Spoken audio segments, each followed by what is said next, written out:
my channel. Ayan, magsha-share po ako sa inyo at hindi po ako magluluto.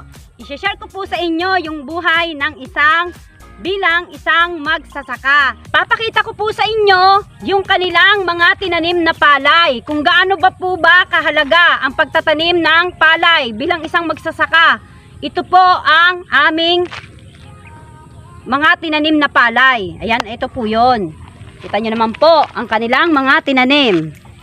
Di ba po? Napakaganda. Kung titingnan nyo po ang kanilang tinanim. Yan. Yan, kita nyo naman po. Yan. Napakaganda pong tingnan na yung pinaghirapan ng isang magsasaka ay talaga pong makikita ninyong napakaganda hanggang sa paglaki, hanggang sa pag-usbong ng bawat butil ng palay. Ayan po. Yan. Pinakita ko po sa inyo. Ayan po. Nakita nyo po kung gaano kaganda ang kanilang tinanim na palay. Sa kabila ng lahat na kanilang pinaghirapan, ay tayak naman pong maganda ang pagkakasibol ng ating palay dito sa atin sa Pilipinas. Yan. Pero sa kasamaang palad po, nagdaan po ang bagyong Julina, nagkaroon po ng masamang hindi magandang pagkakausbong ng palay. Ito po ipapakita ko po sa inyo kung ganong nakakalungkot man pong isipin na ang pinaghirapan ng isang magsasaka ay ganito po ang kanilang tinamasa. Ito po yun. Ayan po, nakikita nyo naman po kung gaano kalaki ang nasira sa ating palay. Ayan po. Gaano po kahirap ang ginawa ng isang magsasaka para lang po magkaroon tayo ng sarili nating aangkating palay at magkakaroon po tayo ng sarili nating bigas. Ayan po, nakikita po natin. Hindi lang po iyan yung nakikita ninyo kung gaano kataas, kung gaano kalayo ang palay. Kasi napakalawak pa po nan, hanggang dulo pa po ang nasira sa kanya. Konting hangin lang po, konting ulan. Yan, nagkakaroon po siya ng kasiraan. Ayan, nakita nyo naman po yung pagkakahiga ng ating palay. Ayan po, oh. Gaano po kahirap ang mag-ani nang ganito po ang mangyayari sa ating palay. Higang-higa po siya, oh. Kita nyo naman po, oh.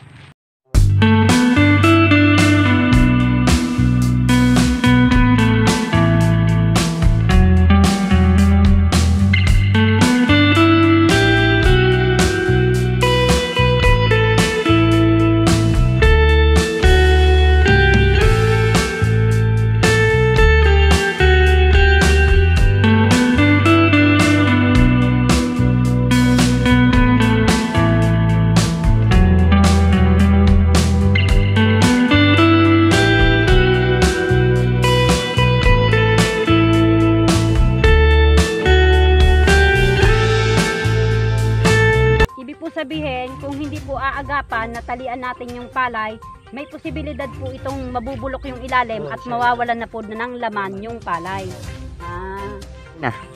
Yan. Sir, tanong ko lang po sa inyo, paano po kung halimbawa, yan, dumapa na po yung ating palay at yan ay kailangan ng anihin at kailangan ng i-repair. Sa palagay nyo po ba, napakaraming mawawalang palay sa pagkakahiga ng ganyan ng ating tanim? Maraming hindi nakukuha ng repair kasi nakadikit na sa lupa. Ibig sabihin po talagang bilang isang magsasaka, sa nararanasan po natin na ganyang pagkakahiga ng palay, yung pinaka-budget na nasasayang po natin ay talaga pong malaki ang mawawala. Maraming mawawala. Kumbaga kasi po, maraming masasayang.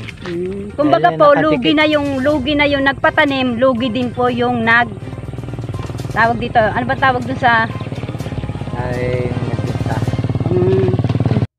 Di ibig po sabihin, lugi na po yung nagpatanim, lugi din po yung porsentuhan. Ibig sabihin, yung taong nagtanim, nag-aalaga. Yung pinaka po nag-alaga ng palay ng mismong may-ari. Yan. O paano po ba yan, kuya? Maraming salamat po sa binigyan po tayo ng pansin ni kuya na magkaroon po tayo ng kaunting katanungan dito sa ating palay. Kung paano po ba natin siya ma-save para po mabawasan yung ating nangyari na kakulangan. Yan. Kuya, salamat po ng marami. Thank you po. Ayan po, ipapakita po natin yung countermeasure po na ginawa nila. Hindi po natin sila nakita ng aktual kung paano po nila tinalian. Kasi po, hindi po namin siya naabutan. Kaya ipapakita ko po sa inyo yung tamang proseso nilang ginawa. Tinalian po nila yung palay para ma-survive po nila yung tinatawag nilang uhay. Ito po yun. Ayan, nakita nyo na po mga madam, mga sir, kung anong ginawa nilang countermeasure para po ma-survive nila yung tinatawag po na uhay sa mga magsasaka. Ayan, kita nyo po. Halos kumpul-kumpul na po yung pagkakadikit ng palay dahil ayan po yung mga humigang palay.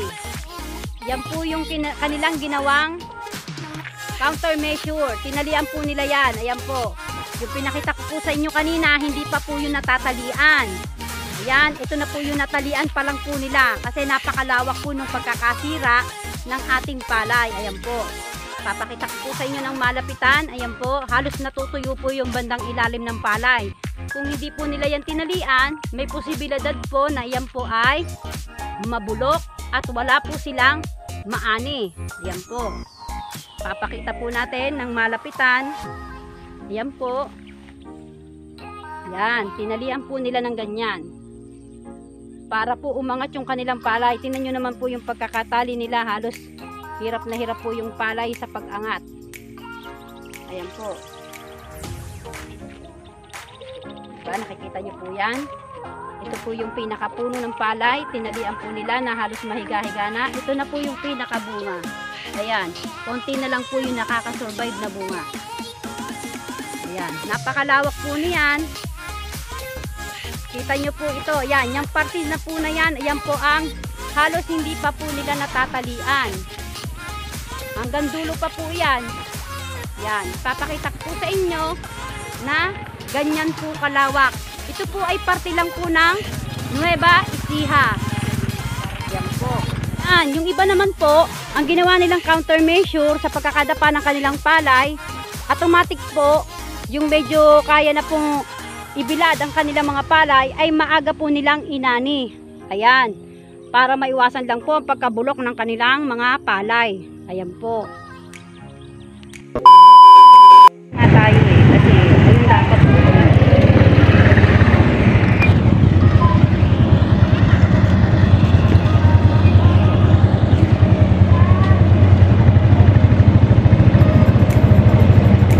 Ayan, ang tinatawag po nilang reper na ginagamit pag gagamas ng palay.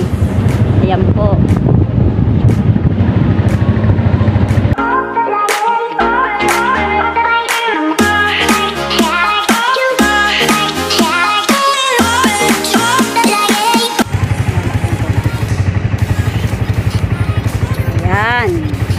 Ayan, nag-aani na po sila. Ang ginagamit po nilang truck ay reper.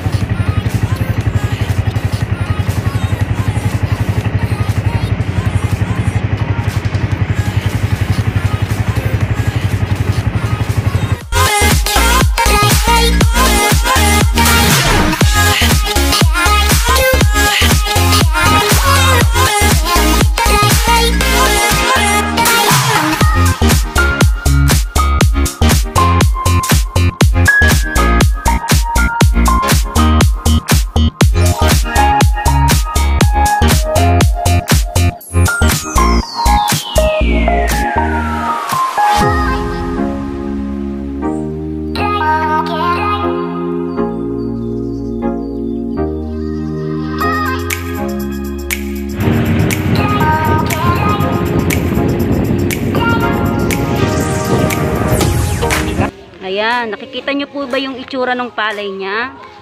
Pagka po maganda ang pagkakaani ng kanyang palay, may posibilidad po to na medyo may pagkadilaw. Tingnan nyo naman po, medyo ang ating palay ay medyo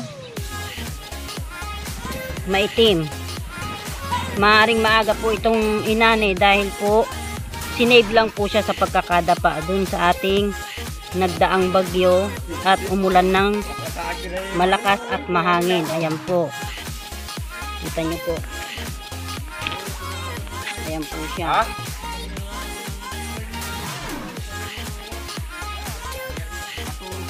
Ayan po yan. Mahaba po yung bilad po nila. Ayan po.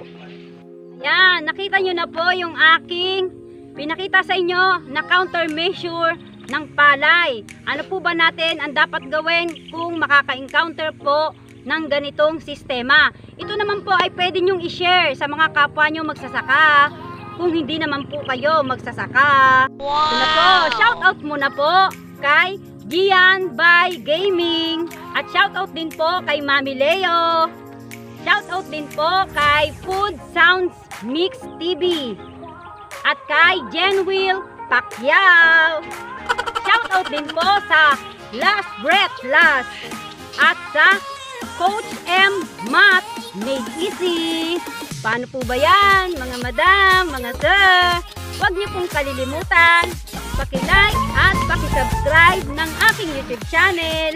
Paki-click na rin po ang bell para mag-notify po sa inyo ang aking mga video. Bye-bye! God bless!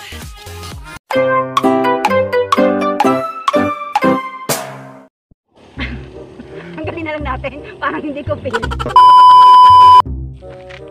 Oh, yan!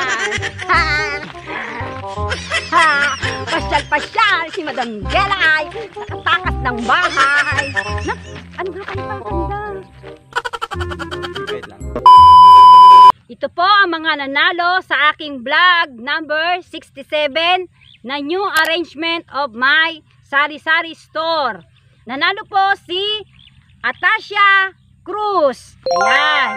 At nanalo din po si Diana Rose Ramos. At ang pangatlong nanalo po ay si Veronica Alcantara. Yan, congratulations po sa mga nanalo ng 50 regular load. Dito lang sa Madam Gelay, load na!